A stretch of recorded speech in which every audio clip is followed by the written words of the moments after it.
dire quelques pensées que j'ai mis dans mon cœur pour éclairer, pour exhorter, pour édifier bien sûr, et pour que les chrétiens et ceux qui vont dans un local, dans une église, nous puissions partager la parole de Dieu pour celui qui la veut bien sûr. Parce qu'il faut dire que le pain, quand on coupe du pain, on achète du pain et quand on coupe le pain, on le partage avec celui qui veut du pain. On ne peut pas forcer à quelqu'un à manger du pain. Et je pense que la parole de Dieu, c'est la même chose. On la prêche, on l'annonce, mais après, on ne force personne à marcher selon l'évangile. On marche ou on ne marche pas. Donc, dans Marc 6,30, il est marqué, au verset 31, Jésus leur dit, venez à l'écart, d'un lieu désert, et reposez-vous un peu. Et ce message, ça, c'est une pensée que j'ai eue, ça fait très très longtemps que j'ai jamais prêché. J'ai jamais dit, quoi. Et là, bon, je suis d'un lieu encore tranquille, paisible, où on peut méditer la parole de Dieu, et on peut se fortifier, se régénérer, au nom du Seigneur Jésus, pour celui qui veut. Alors Jésus dit, venez à l'écart. Venez à l'écart d'un lieu désert, et reposez-vous, se reposer un peu. Alors pour beaucoup,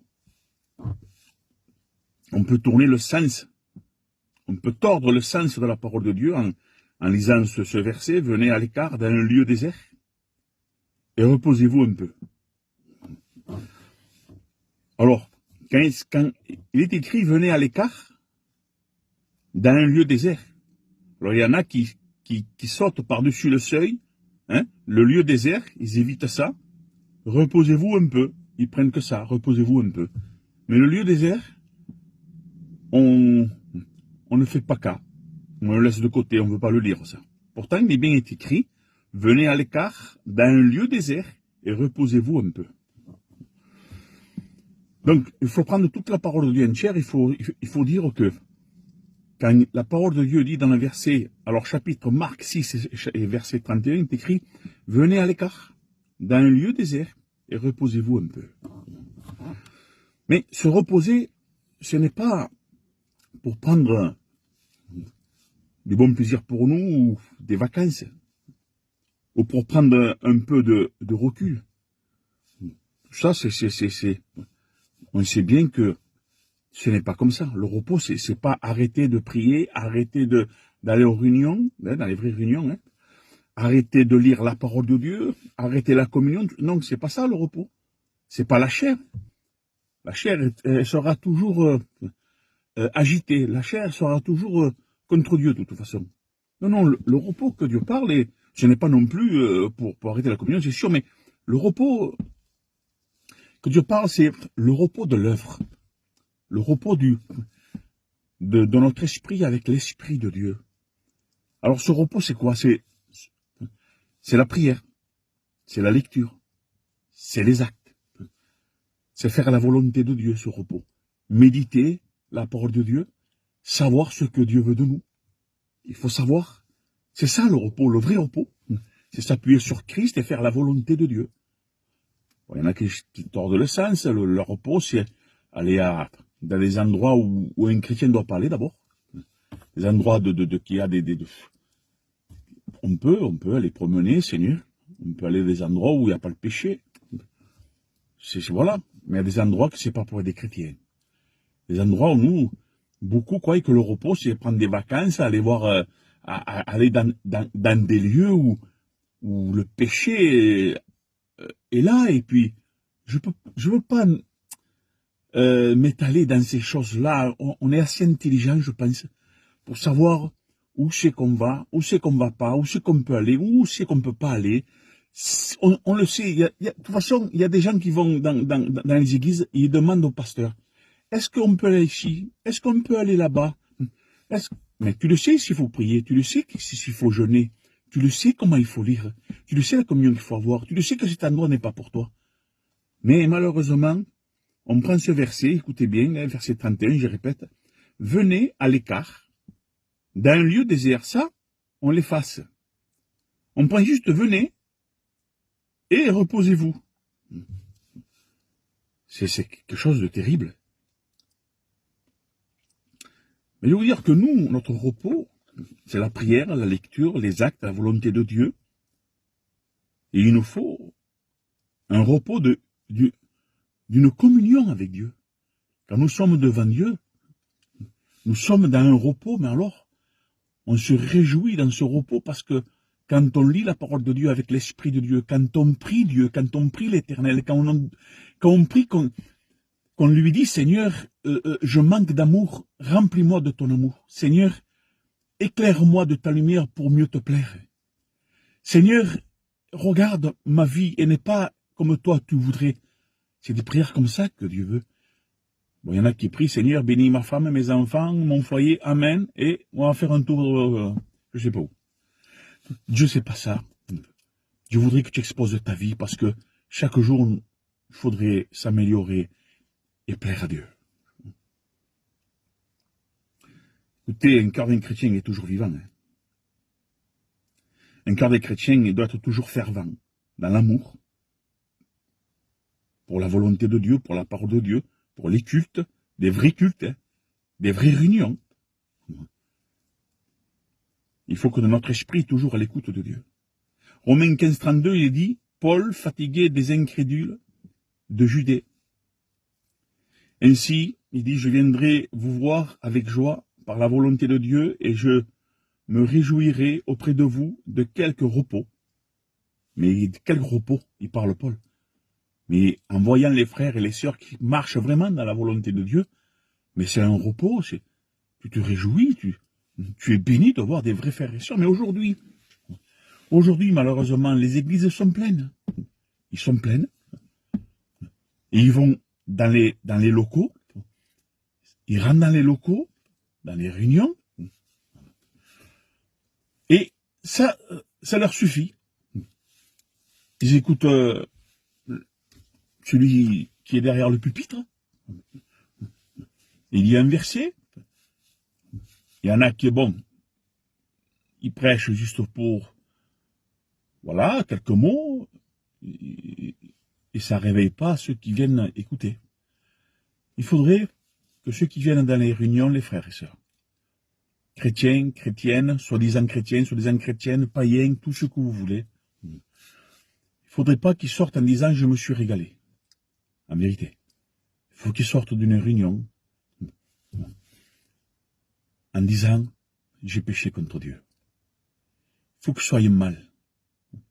Il faut que soyez contrariés par la parole, afin de se convertir réellement, que le Saint-Esprit agit et qu'ils puissent voir en eux-mêmes qu'ils ne sont pas compatibles à la parole, afin qu'ils se repentent. Aujourd'hui, toutes les réunions, presque, il y en a que non. Il y en a des bonnes, il y a des vrais serviteurs qui annoncent la vérité de Dieu, et je dis gloire à Dieu, merci Seigneur. Mais la plupart, c'est beaucoup de réunions, c'est des gens qui flattent. C'est des gens aussi, hein, il y en a qui flattent, il y en a qui ont peur d'annoncer la vérité de Dieu, pourtant Dieu veut les employer. Et alors les gens, ils sortent de là comme s'ils iront dans un club. Comme s'ils vont dans un club. Ils rentrent, voilà, là ils ont fait leur réunion, ils sortent tranquilles, ils rentrent chez eux, ils continuent dans leur vie charnelle. C'est pas comme ça, les frères et sœurs. Écoutez,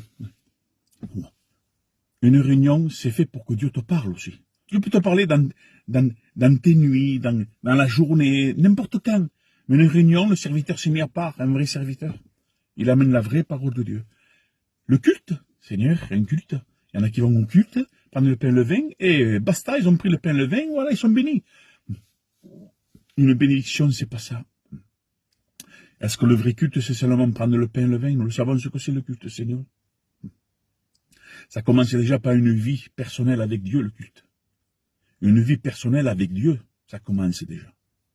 C'est là, par des actes. Bien sûr, il faut être purifié par le sang de Jésus, être renouvelé, être né de nouveau, pour faire la volonté de Dieu. Autrement, on ne peut pas. Alors, le culte, ça commence avec ta vie, toi et Dieu personnel, dans la volonté de Dieu, dans la sanctification qui veut dire obéissance. convertis à l'évangile, vraiment. C'est ça, le culte. Ça commence par là, le culte. Le vin, c'est que le sang de Jésus t'a purifié de tout péché. Le vin, que c'est un symbole de joie. Et le sang de Jésus t'a purifié de tout péché. Donc, tu es dans la joie d'appartenir à Christ. Bien sûr qu'après, il faut prendre le pain et le vin. Il n'y a pas de souci, il le faut. Mais les frères et sœurs, je vais vous dire un truc, quelque chose. Ça commence par une vie des actes, de marche, de prière, de communion, de sanctification, de vie avec Dieu. Il suffit pas d'aller aux réunions. Un sauvé. Mais ça commence par ta vie personnelle avec Dieu.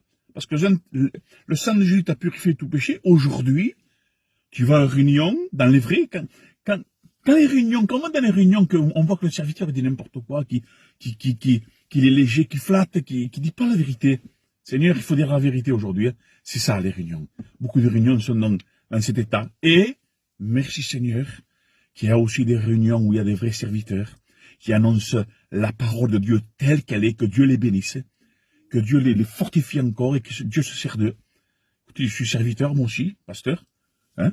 Ça fait déjà, bon, ça fait pas longtemps que je prêche, ça va faire 19 ans, presque 20 ans. Mais, c'est pas vraiment les années, il y a des candidats, des vrais candidats, hein, des vrais, qui prêchent la parole. Je les écoute de tout mon cœur parce qu'ils disent la vérité. Et ils vivent la vérité. Et il y a des gens comme moi, mettons, de 18 ans, 20 ans, de ministère, et qu'ils prêchent n'importe quoi. Écoutez, candidats ou anciens, qui soient vrais, on les écoute. Il faut faire attention aujourd'hui où ce qu'on va, qui on écoute, qu'est-ce qu'on mange. Parce que ceux qui vont dans ces réunions-là, où le serviteur apporte que de la soupe, écoutez, on devient rachitique. On est de ceux qu'on a mangé. On ressemble à ceux qu'on a mangé. Et moi, je vous dis de manger la vraie nourriture de Dieu, et on ressemblerait à Christ. Aujourd'hui, Seigneur, le repos, mais le repos, c'est d'appartenir à Christ, et surtout de faire la volonté de Dieu. Aujourd'hui, l'évangile, c'est devenu une mode. Une mode. Tout le monde prêche, tout le monde veut prêcher, et tout le monde va aux réunions, tout le monde est chrétien, tout le monde est gentil, tout le monde est sauvé. Non, tout le monde n'est pas sauvé, les frères et sœurs. Tout le monde n'est pas sauvé. Seigneur Jésus. Beaucoup d'appelés, mais peu d'élus.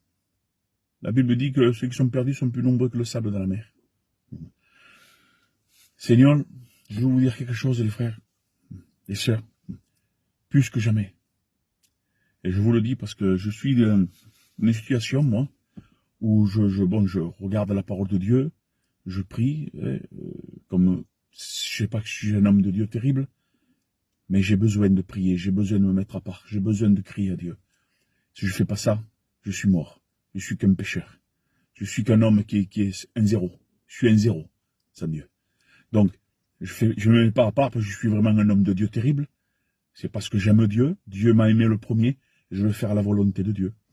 On n'allait pas aux réunions pour aller aux réunions seulement, aller aux réunions pour écouter la vraie parole de Dieu et faire la volonté de Dieu. Aujourd'hui, quand on annonce la vérité de Dieu dans une église, ils sont contrariés et on n'est pas aimé. Écoutez, il vaut mieux être aimé de Dieu, hein, et pas aimé des hommes. Hein. Mais c'est vrai qu'il faut que les gens nous aiment. Les vrais chrétiens nous aiment, parce qu'on dit la vérité. Mais ceux qui sont à cloche-pied, ils n'aiment pas des serviteurs qui disent la vérité. C'est malheureux. C'est vraiment malheureux.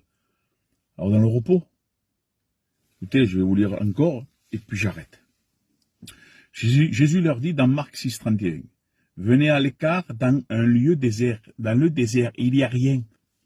Dans le désert, il n'y a rien. Il n'y a que des scorpions et des serpents.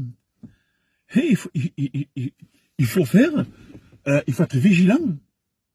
Même dans le désert, dans notre vie déserte. Pourquoi? Parce que dans une vie déserte, on voit Dieu. Il y a des serpents et des scorpions. Aujourd'hui, les chrétiens ne font plus attention. Serpents, scorpions, les piquent et tranquille. C'est des piqûres diaboliques, c'est des piqûres mondaines, c'est des piqûres charnelles, c'est des piqûres du péché. Et ils sont tranquilles. Serpents, scorpions, mais c'est pas grave. Non, on est dans le désert. On doit être dans un désert pour se reposer. Quel repos? Être vigilant et faire la volonté de Dieu, obéir à Dieu. Bon, dépensez le message que je vous annonce. Si Hein, je décortique pas trop, je passe par-dessus pour pas être pas trop long. Mais voilà, le repos, je recommence. Venez à l'écart d'un lieu désert. Comprenez le désert, Seigneur. Hein? Scorpion et serpent, faisons très attention.